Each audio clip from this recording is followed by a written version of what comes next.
Professor, look me in the eye and just answer my question. What does original public meaning mean? It means the meaning that the text as it was understood by the public at the time it became law. Okay. So you think Brown v. Board of Education was incorrectly decided? Well, Senator, I think Brown versus Board of Education was correctly decided. Scholars who have looked at the original meaning of phrases at that time and the reasoning in that case sometimes question the reasoning of the case. How many people in the United States of America at the time the Constitution was drafted do you think supported racial integration of schools? You think that was a majority view, do you?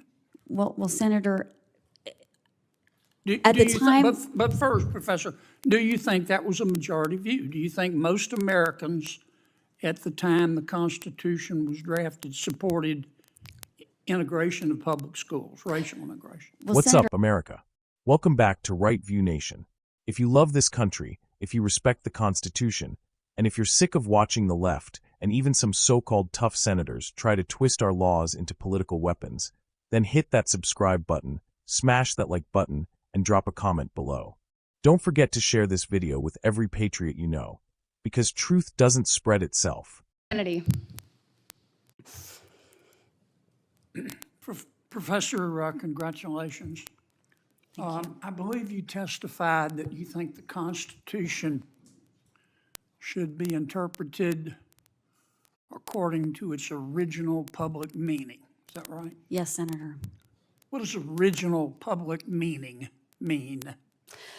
Yes, Senator. So the original part of that phrase refers to the fact that when we look at interpreting a text, we want to interpret it at the time it was. Professor, look me in the eye and just answer my question. What does original public meaning mean? It means the meaning that the text as it was understood by the public at the time it became law. Okay. So you think Brown v. Board of Education was incorrectly decided? Well, Senator, I think Brown versus Board of Education was correctly decided. Scholars who have looked at the original meaning of phrases at that time and the reasoning in that case sometimes question the reasoning of the case. How many people in the United States of America at the time the Constitution was drafted do you think supported racial integration of schools? You think that was a majority view, do you?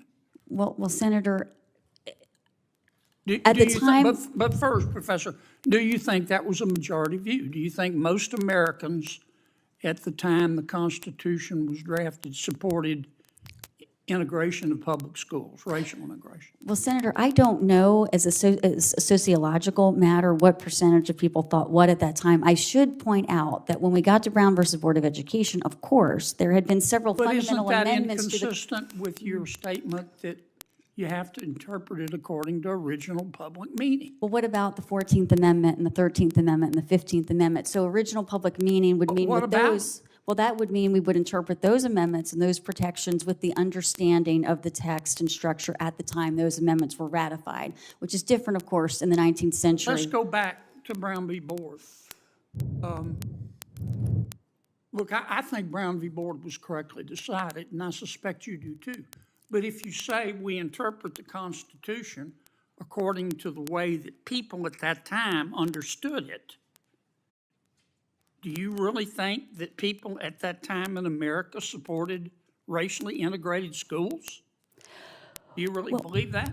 Well, Senator, I think at the time of the ratification of the 13th, 14th Amendment, and 15th, all which have. But do you think people at that time supported integrated schools? Well, Senator, on that particular question, I don't know it as a policy matter whether they were thinking about that particular issue. I think they certainly understood that the 14th Amendment, for which a massive part of this country essentially lost lives fighting the Civil War, certainly understood it to require racial equality. You're not answering my question. I'm just trying to understand how you think. It's very easy to say, we interpret the Constitution according to its original public meaning, which as I appreciate your testimony, means the way people who read the Constitution at that time interpreted it. Is that right? Yes, Senator. Okay. Do you think that most people at that time looked at the United States Constitution and said, well, here it is, big as Dallas, racially integrated schools are required?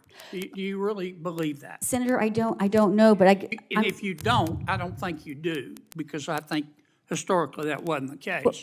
So how do you square that with the holding of Brown v. Board? Well, I guess what I'm trying to say is I think there are several steps in between that have not come up yet in our conversation, which is that you look at the text and structure, which of the 13th, 14th, and 15th Amendments clearly is requiring racial equality.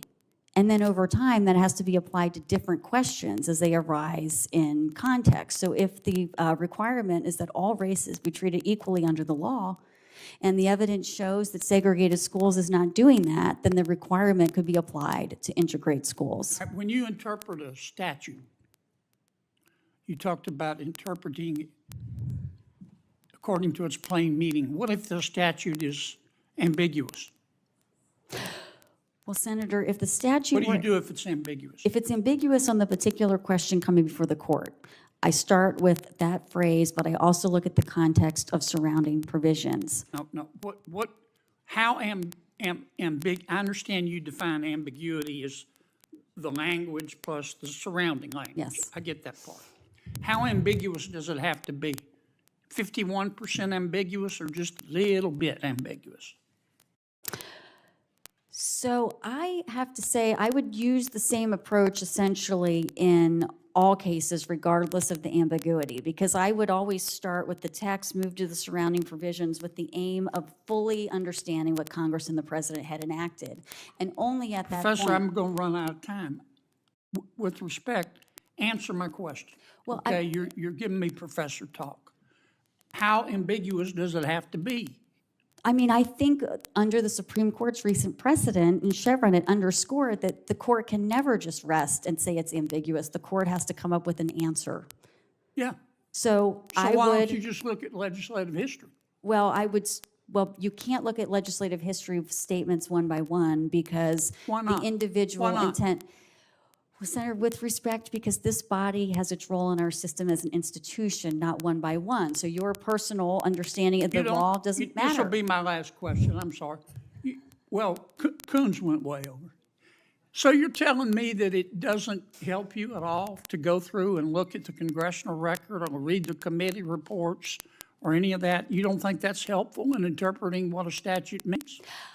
It depends on the way in which it's being read. If it gives helpful statutory history, if it helps to refer to other portions of context, sure, but not to give it legally binding impact in and of itself. I would always be looking at a broad range of sources and use each of these statements as just one piece of evidence about what people understood the statute to mean at the time. So no, I would never take a piece of legislative history in isolation and give it legal impact.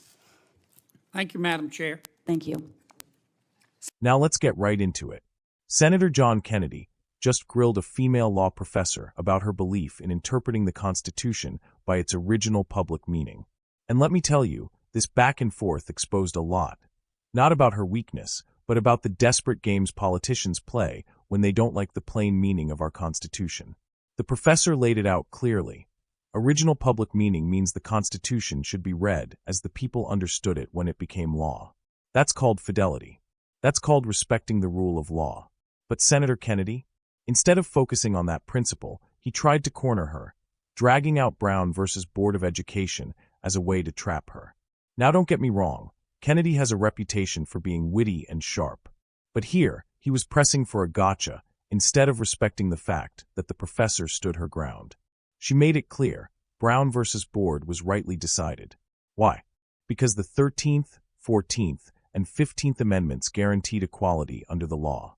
Period. That's what the blood of the Civil War paid for. And here's the thing, Kennedy kept hammering her with the same question. Do you really think Americans back then supported school integration? Over and over, he wanted her to say no, but she didn't fold. She said what mattered. The text of the Constitution, as amended, demands equality. That's the standard.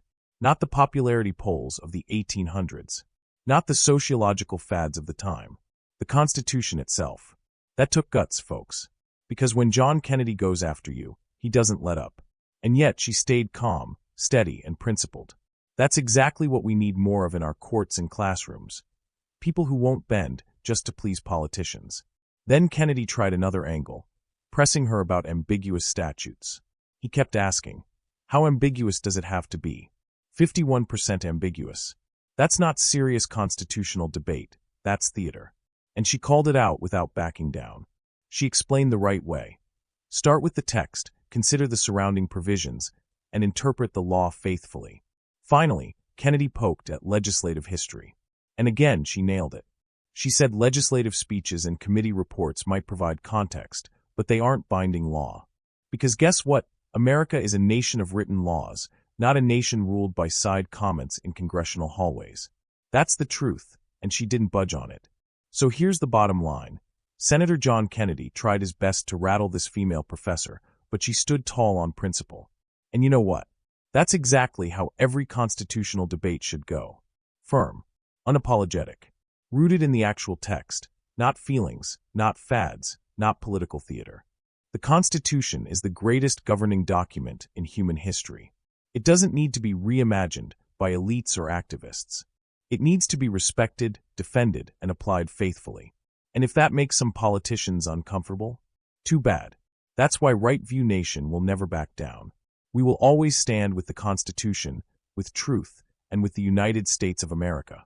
So once again, smash that like button, hit subscribe, drop a comment to let me know what you think about Senator Kennedy's grilling, and share this video with every patriot you know. This is Right View Nation, loud, unapologetic, and proud to fight for the greatest nation on earth. United States. God bless you, and God bless America.